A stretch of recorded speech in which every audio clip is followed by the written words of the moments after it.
karena tadi aku sebenarnya udah bikin video yang pertama dan videonya aneh banget, nggak ada suaranya tiba-tiba. Akhirnya udah bikin lagi nih, ulang lagi. Nanti aku kasih lihat di video sebelumnya yang tidak ada suaranya itu. Jadi hari ini aku mau menepati janjiku tentang ceritanya si Mbak Kunti. Awalnya aku pikir Kunti di rumah aku, yang namanya adalah Imah. Aku tuh sebenarnya males banget ngobrol sama dia dari awal karena satu, aku nggak mau tahu apapun yang ada di rumah aku. Maksudnya aku tidak mau lebih tahu lebih dalam gitu. Jadi aku nggak mau. Terus yang kedua, aku males juga ngobrol sama Kunti. Dan dia sosoknya cukup serem gitu waktu aku lihat. Selama ini aku lihat gitu ya. Terus akhirnya karena kemarin aku juga sempat cerita sama kalian kan, abis aku bikin video keliling-keliling rumah, terus aku lagi nyuci piring, datengin tuh masih Imah, tapi pada saat itu aku nggak tahu namanya. Dia datengin aku tapi dengan sopan dan dia bilang, kamu nggak pernah ajak ngobrol aku gitu kan.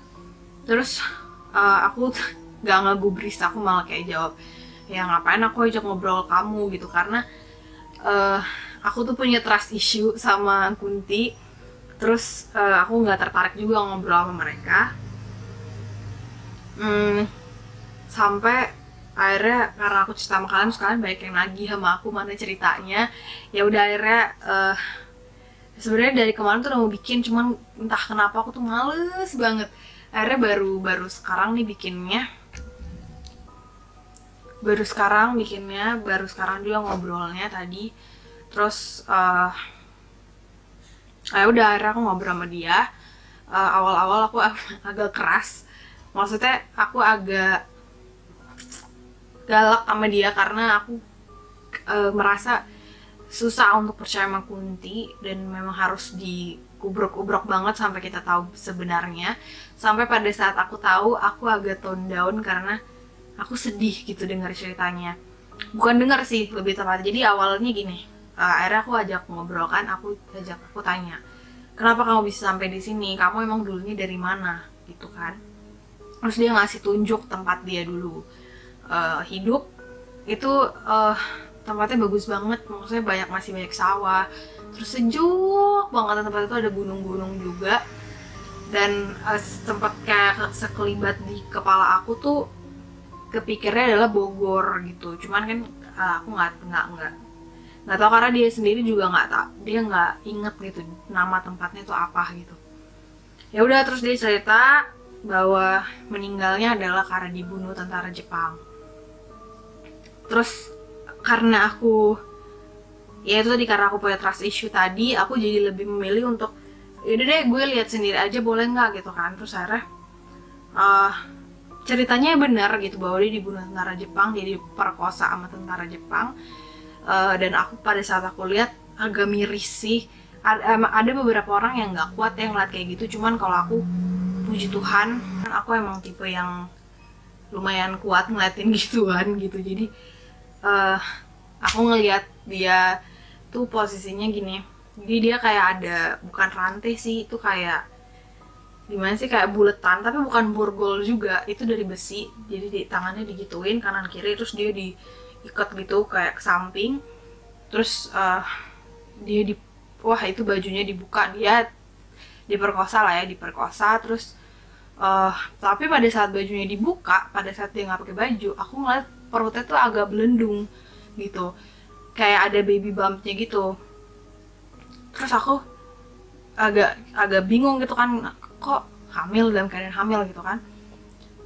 Ya udah, tapi aku terus ngeliatin dia. Aku sempet nanya sama dia, kamu hamil sama siapa gitu, kamu punya suami atau gimana gitu kan. Terus dia tuh nggak jawab, kayak dia paksa aku untuk ngeliat itu dulu gitu. Akhirnya aku liatin tuh kejadian itu. Dia itu teriak-teriak. Terus pada saat dia teriak, dia ditonjok, literally bukan tonjok sih, ditampar gitu, tapi kenceng banget. Itu kayak nampar laki gitu. Terus sampai dia pingsan. Terus ya dia tetap diperkosa dan sebagainya. Nah pada saat aku lagi ngeliat itu, tiba-tiba aku nge-rewind lebih jauh lagi dari itu. Ternyata dia ini memang dulunya itu menjual diri sama tentara Jepang. Nah pada saat aku ngeliat itu, aku kan sempet tadi pas aku lihat dia ada hamil itu, aku kan nanya. Nah dia itu nggak mau jawab, dia paksa aku untuk ngeliat kejadian itu. Nah pada saat aku tahu bahwa dia menjual diri, dia tuh marah. Dia pikir aku nggak akan mau bantu dia gitu. Dia pikir aku akan menganggap dia ya salah lo sendiri gitu. Ternyata pada saat dia marah aku sempet tahan, aku bilang aku nggak marah, aku cuma mau tahu gitu. Akhirnya udah aku dikasih lihat kejadian itu. Ternyata dia memang sebelumnya menjual diri, tapi niat dia menjual diri adalah supaya dia tetap hidup gitu. Tetap hidup dalam arti dia nggak dibunuh sama tentara Jepang. Terus kan udah sering melakukan seperti itu sampai akhirnya dia hamil. Cuman pada saat awal kehamilan dia masih mau lah ya dipakai sama mereka.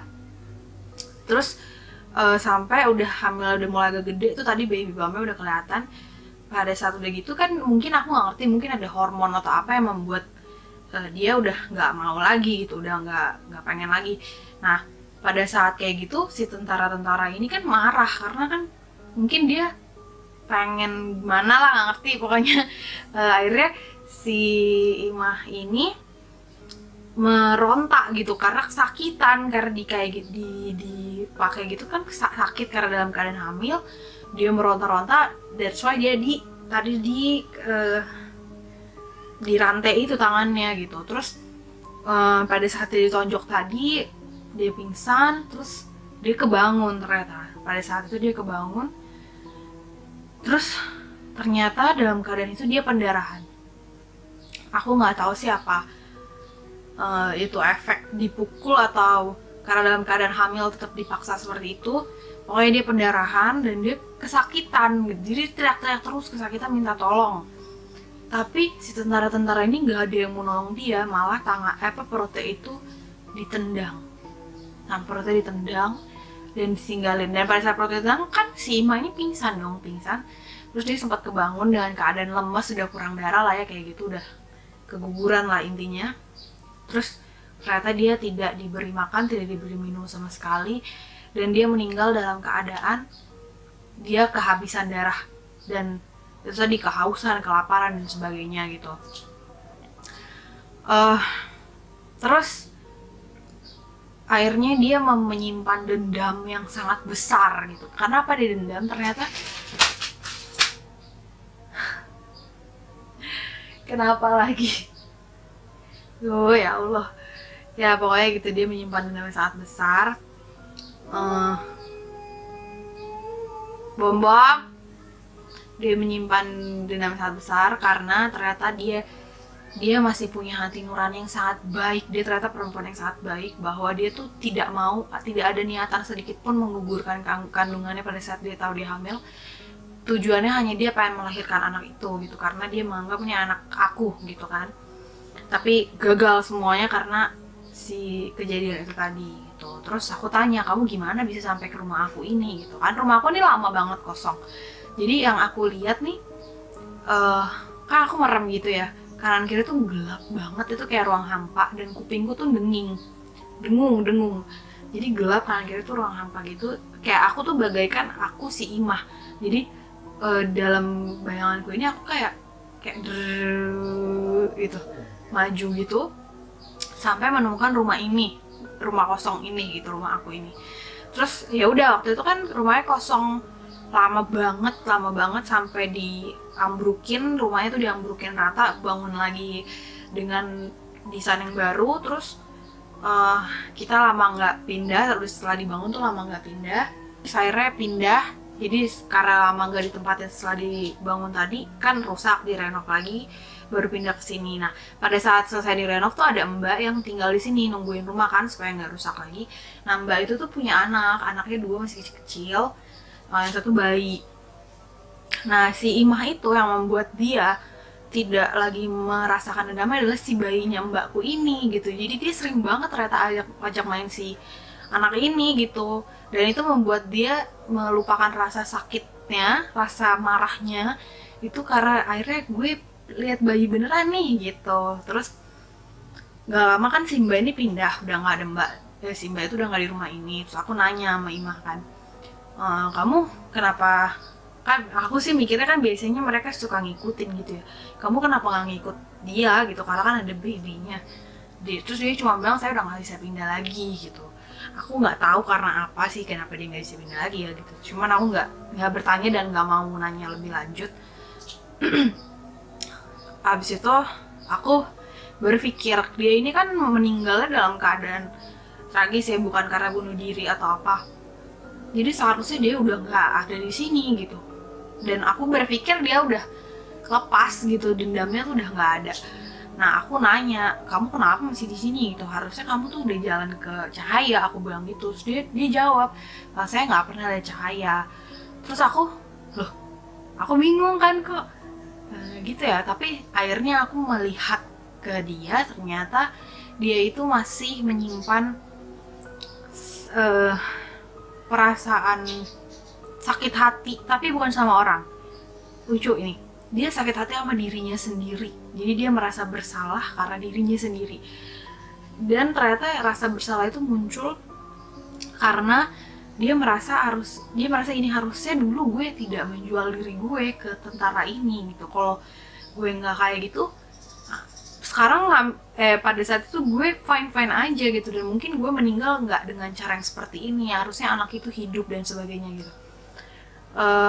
Akhirnya aku ngomong sama Imah, Imah, kalau kamu mau hidup kamu tuh tenang gitu, maksudnya pergi dengan damai, kamu harus melepaskan rasa itu gitu. Dan apa ya, aku bilang sama dia, jangan menyalahkan diri sendiri gitu, karena ya itu udah lama banget dan aku yakin Tuhan juga mengampuni kamu. Aku bilang gitu sama, nggak perlu lagi menyesal karena udah nggak ada gunanya gitu, daripada sekarang kamu kesangkut lama di dunia ini buat apa Kak, padahal kamu tuh bisa pergi dengan damai, dengan bahagia lah gitu.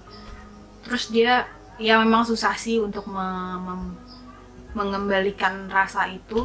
Kayak dulu Fatma pun aku nggak ngerti, dia juga susah kan dia sampai, tapi aku yakin kalau Imah ini dia udah jauh lebih baik. Bahkan walaupun awal tadi aku ketemu dia tuh mukanya tuh serem banget, tapi setelah aku korek-korek dia kembali jadi mukanya seperti semula gitu. Dia perempuan yang cantik sekali, kayak perempuan-perempuan Sunda gitu, yang bening, ayu gitu. Akhirnya ya udah, terus aku bilang sama Imah, kalau kamu mau cepet pergi, kamu harus let go itu semua gitu. Kamu harus lupain deh gitu, jangan menyalahkan diri sendiri, karena ya udah itu memang mungkin udah takdirnya seperti itu. Dan dia nangis sih tadi, cuman aku mencoba untuk udah gitu. Aku mendoakan dia juga. Kalian kalau nonton ini, aku minta tolong juga doain Imah supaya kembali seperti semula dan bisa pergi ke tempat yang seharusnya, tidak di sini lagi, karena ini mungkin udah bukan tempatnya dia juga gitu. Nah, aku mau cerita nih, tadi tuh aku sempat bikin video kan awal-awal, dan aku tuh ini kedua kali bikin video. Yang pertama tuh udah dibikin dan tidak ada suaranya.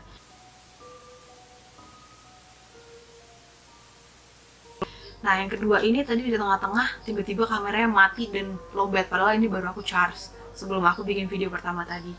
Terus tadi di tengah-tengah ada barang jatuh tiba-tiba, dan ternyata itu si Imah juga. Akhirnya aku tanya, kenapa kamu gangguin aku bikin video, aku ada salah ngomong atau gimana gitu kan.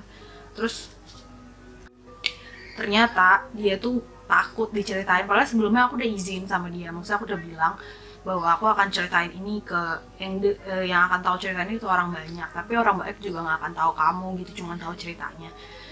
Ternyata dia tuh ketakutan seperti tadi aku awal mau ngelihat dia adalah sebenarnya dia menjual diri duluan. Dia nggak mau orang tahu itu gitu. Dan ternyata again dia takut kalau aku ceritain ini kalian semua tuh akan menganggap ya salah lo sendiri sih jual diri bla bla bla. Dan aku mencoba menenangkan, nggak akan ada yang berpikir seperti itu, karena ya udah itu emang udah lewat gitu, dan kita juga nggak ada yang mau lah seperti itu gitu. Mungkin dia juga seperti itu karena keadaan.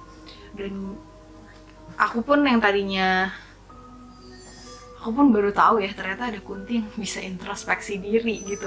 Dan aku belajar sih dari Imah, kayak kita tuh nggak boleh memendam sesuatu terlalu lama. Jangan berimbang lah gitu. Ya udah pasti manusia punya pikiran negatif, punya marah dan sebagainya gitu ya. Aku jadi inget nih, ini baru kejadian sama aku kemarin banget. Aku tuh marah sama sesuatu dan marahku berlebihan gitu, sampai aku jadi inget nih cerita si Imah ini mengingatkan aku akan itu, bahwa kita tuh nggak boleh marah atau sedih atau apapun itu terlalu berlarut-larut. Jadi jangan semua itu berlebihan, harus secukupnya aja. Marah boleh, tapi hari ini, besok udah jangan lagi gitu. Sedih boleh, nangis-nangis sehari 2 hari, oke, tapi besok jangan lagi gitu. Jadi coba untuk menerima keadaan sebaik mungkin, walaupun tuh sakit, tapi jangan kalian pendem ya jadi seperti si Ima ini. Tapi untungnya dia tuh introspeksi diri. Lucu sih sebenarnya, aku pun baru tahu ya, ini pelajaran baru sih buat aku, ternyata dia bisa introspeksi diri juga. Dan ya akhirnya dia sekarang menjadi seperti sekarang, dia lebih baik, dia gak ada masalah ya. Semoga sih, aku yakin banget dia gak butuh waktu lama untuk itu, karena sejujurnya dia sudah jauh lebih baik dari dulunya. Mungkin dia punya dendam yang sangat besar, tapi sekarang udah ya paling tinggal segini lagi gitu. Yang tadinya besar segini udah tinggal segini gitu ya. Semoga dengan bantuan doa kita semua, doa aku tadi, doa kalian yang nonton, doain Imah juga supaya dia bisa kembali ke alam yang seharusnya dengan damai gitu. Ya udah, jadi pelajaran dari Imah tadi yang aku dapat sih, kita nggak boleh berlarut-larut akan kesedihan, kemarahan dan sebagainya. Kesenangan pun juga nggak boleh berlarut-larut gitu. Semua harus seimbang, nggak boleh semua itu kelebihan gitu. Semua harus pada porsinya masing-masing. Gitu guys. Aduh, mungkin ini hari yang tepat sih untuk aku wawancara si Imah, karena kemarin aku habis mengalami itu gitu. Aku habis mengalami masa aku berlarut-larut dalam kemarahanku gitu. Dan itu nggak enak guys, aku punya efek yang nggak enak. Aku tuh tidur terganggu, semua terganggu gitu. Ini pengalaman aku pribadi dan baru kejadian kemarin banget. Itu aku kasih tau kalian, jangan berlarut-larut dalam segala hal, karena efeknya tuh nggak enak. Dan efeknya akan jadi ke badan juga, karena itu kan energi negatif. Jadinya kita menarik sesuatu yang negatif karena kita sendiri negatif. Tapi ketika kita kembali positif, yang ditarik juga positif. Kayak si Imah ini yang tadi aku pikir Kunti gini, ternyata dia punya suatu pelajaran yang positif buat aku dan buat kalian semua di luar sana gitu ceritanya. Semoga nih video ada suaranya ya di sini. Kalau enggak, aku udah give up deh, aku nggak mau ceritain lagi. Oke guys, sampai ketemu lagi di video selanjutnya. Bye.